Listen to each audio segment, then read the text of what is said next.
Success એકેડમીમાં આપ સૌનું સ્વાગત છે। આજના લેક્ચરમાં આપણે આગના દાવાના હિસાબો 1માં દાખલા નંબર 27 વિશે માહિતી મેળવશું, જેમાં આપણને શિવાકાશી ફાયર વર્કર્સના ગોદામમાં આગ લાગી વિશે માહિતી મેળવી છે।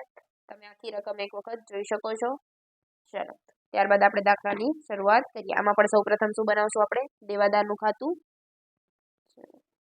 દેવાદારનું ખાતું, દાખલા નંબર 27। શું નામ છે આપણું? શિવાકાશી। ચલો, સૌપ્રથમ બાકી આગળ લાવ્યા, જે આપણને આપી દીધું છે। કેટલું આપેલું છે? 1 4 20 નું 63 750। તેમજ લઈ ગયા પણ આપી દીધું છે આપણને, બાકી આગળ લઈ ગયા કેટલું આપ્યું છે? 78 750। ક્લિયર? ચલો, ત્યારબાદ લેણદારનું આપેલું છે, એનું પણ બનાવી નાખું ખાતું। લેણદારનું ખાતું, એનું જમા આવશે બાકી આગળ લાવ્યા। ચલો, એનું કેટલું આપેલું છે? 26 250 અને બાકી આગળ લઈ ગયા 56 250। ચલો, ત્યારબાદ દેવાદાર પાસેથી મળેલ રોકડ 3 લાખની, મળેલ રોકડ દેવાદાર એટલે અહીંયા આવશે મળેલ રોકડ 3 લાખ। ચલો, લેણદારોને રોકડની ચૂકવણી કરી છે એટલે ક્યાં આવશે? ઉધાર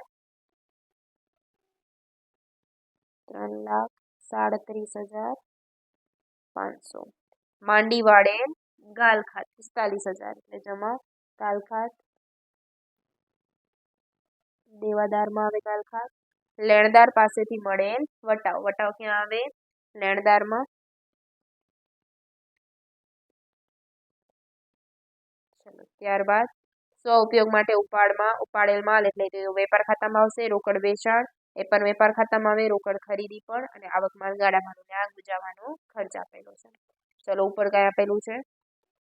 60,000 સિવાયનો બધો સ્ટોક તેમાં ચોપડા હિસાબી નષ્ટ થઈ ગયા, ને 25,000 નો વીમો સરેરાશ કલમને આધીન લીધેલો છે, અને ધંધાનો સરેરાશ નફાનો દર વેચાણ કિંમત પર 20% જેટલો છે। વેચાણ પર છે।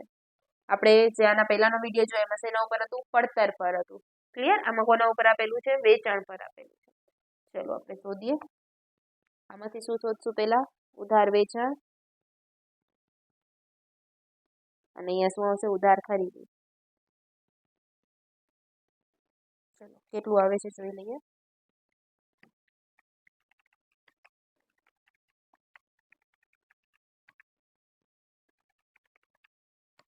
કેટલું આવશે? 3,60,000। એવી રીતે ઉધાર ખરીદી શોધીએ।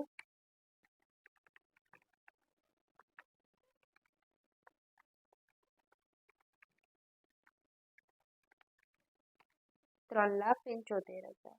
ક્લિયર?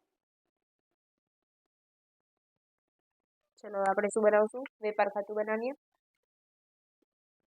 વેપાર ખાતું, ચલો અહીંયા આવશે શરૂનો સ્ટોક, કેટલો આપેલો છે આપણને? 1,65,000। કેટલો આપેલો છે? 1,65,000। ત્યારબાદ રોકડ ખરીદી કેટલાની આપેલી છે? 2,40,000 પ્લસ ઉધાર ખરીદી, ઉધાર કેટલી આવી? 3,75,000।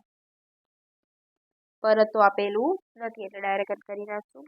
2,40,000 પ્લસ 3,75,000 એટલે 6,15,000। ચલો, ત્યારબાદ શું આપેલું હતું? આવક માલ ગાડા ભાડું, આવક માલ ભાડું 15,000। ત્યારબાદ જમા સાઈડ આવશે વેચાણ, એમાં પણ રોકડ વેચાણ આપેલું છે 2,21,250 પ્લસ ઉધાર વેચાણ 3,60,000। ચલો, કરી નાખીએ। 2,21,250 પ્લસ 3,60,000 5,81,250। ત્યારબાદ અંગત ઉપયોગ કેટલું હતું? અંગત ઉપયોગ માટે 30,000। આખર સ્ટોક, અહીંયા કોણ આવશે? કાચો નફો. ચલો વેચાણ પર કીધું છે એટલે આપણે કાઢીએ 5,81,250 ગુણ્યા 20%, એટલે કેટલા આવશે? 1,16,250. વેચાણ પર કીધું હોય તો ડાયરેક્ટ જ થઈ જાય છે, પડતર પર કીધું હોય તો ધારીને આપણે કરવું પડે છે. ચલો આખા સ્ટોક શોધી લઈએ. Plus 15,000 plus 6,15,000 plus 1,65,000 minus 5,81,250 minus 30,000, એટલે આખા સ્ટોક કેટલાનો આવશે? 3 લાખ. આખો સ્ટોક કેટલાનો આવે? 3 લાખ. એમાંથી બચાવેલ કેટલાનો છે? 60,000 સિવાયનો તમામ સ્ટોક બળી ગયો છે એટલે 60,000 બચી ગયું છે. ચલો લખી નાખીએ. નુકસાની તો 3 લાખ માઇનસ 60,000 એટલે કે 2,40,000નું નુકસાન પામ્યું છે. હવે દાવાની રકમ કેટલી છે? વીમો કેટલાનો ઉતરાવેલ છે? 2,25,000નો. અને માલ કેટલાનો હતો? 3 લાખનો. તો ચલો આપણે કરીએ અહીંયા. તો કે 3 લાખે વીમો કેટલાનો આપણો? 2,25,000નો. અને નુકસાની કેટલાની પામી? 2,40,000. તો 2,40,000 એ કેટલા? ચલો શોધીએ. તો કે 2,40,000 ગુણ્યા 2,25,000 ભાગ્યા 3 લાખ, એટલે કેટલા આવશે? 1,80,000. આમાં પ્લસ આગ બુજાવવાનો ખર્ચ આવશે. આગ બુજાવવાનો ખર્ચ આપેલો હોય તો લખવાનો, ના આપેલો તો નહીં લખવાનો. આપેલો છે 75, તો પ્લસ કરી દેવાનો.